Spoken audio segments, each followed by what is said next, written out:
ये हूँ अनुगुल जिला सातकोशिया अभयारण्य टिकरपड़ा पंचायत। टिकरपड़ा पंचायत रे आमे देखा ये हूँ सातकोशिया गंड। ये सातकोशिया गंडरे बर्तमान बन्या जल प्रवाहित होउची, जोटा कि आमर हीराकुद डैम 12टी गेट छाड़िया परे बर्तमान बन्या जल प्रवाहित होउची एवं ये बन्या जल प्रवाहित होवा फल आमर टिकरपड़ा पंचायत चारोटी पंचायत बर्तमान बाह्य जगत विच्छिन्न होती एवं रास्ता पर 5 फुटर पानी जाऊँच। आम ये देखा ये माने घाट साई थिला, पूर्व ये घाट साई थिला, एठिकार लोक को बर्तमान विस्थापित करा जायछि एवं यही अंचल बर्तमान कहीं ना केवल स्थानीय बासिंदा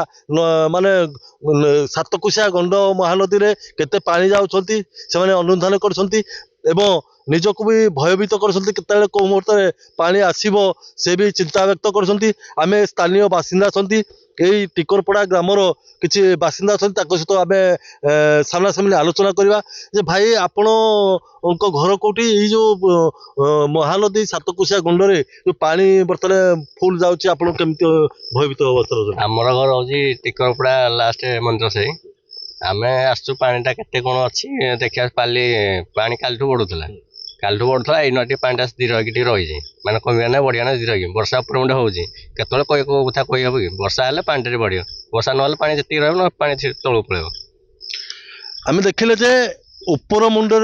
अति प्रबल प्रबल वर्षा होची जोटा फल बन्या जल प्रवाहित होची कारण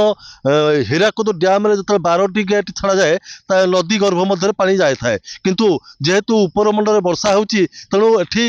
उपर मुंड वर्षा पानी सहित 12टी गेट पानी प्रवाहित होता बन्या सृष्टि होती। आम आउ जड़े गाँव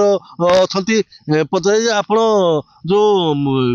एठी जो केते दिन है आप जीवन जाना भितर केते थर ये बन्या परिस्थिति देखी? बन्या परिस्थिति बहुत थर देखीचु लोक मैंने अवश्य बन्या हेल्ले भयभीत टी होती बन्या पानी पुणी छाड़ी जाऊँगी ये जो बर्तमान आज सकाल जी पानी थिला बर्तमान बढ़ुची कि पानी केते बर्तमान स्थिर अच्छी पानी बर्तमान स्थिर अच्छा पानी आम देखिले जे सकाल जी पानी बढ़ुला आज बर्तमान स्थिर अवस्था पानी अच्छा एठी आम आउ जड़े माँ अच्छा पचारि जे आपण जो बन्या जल आसूची केमिति आप माने चिंता व्यक्त कर भय लगुच भय लगुच महानदी ना यदि बहुत पानी हम ताले गाँव को पहुँच जाऊँगी गाँ लोक मैंने रे तेणु गवर्नमेंट सहायता किसी करवा दरकार। आम देखिले जे जो माँ कहले जे पानी आसूची भय लगुच सरकार निश्चिंत आसिक पाखे उपस्थित रही सहायता भी करवा दरकार निहाती भाव में। आम जो जगह टिकरपड़ा गाँ थिला टिकरपड़ा गाँव छकड़ा सेठी भी बन्या जल प्रवाहित पूर्व आम देखीजे 15 फुट रु 20 फुट पर उच्चता जाऊला एवं किंतु रास्ता हो जाए कि रास्ता ठार गाँव तले रही जो नदीर बन्या जल आसूची पुणी आप केमिति अनुभव कर? अनुभव कहले न सर पानी भीतर को पहुँची जाऊँगी लोक मैंने भयभीत होगी कोई राति अधरे कुआड़े जीवे बोली जानी पारुना से पानी बंद करते कि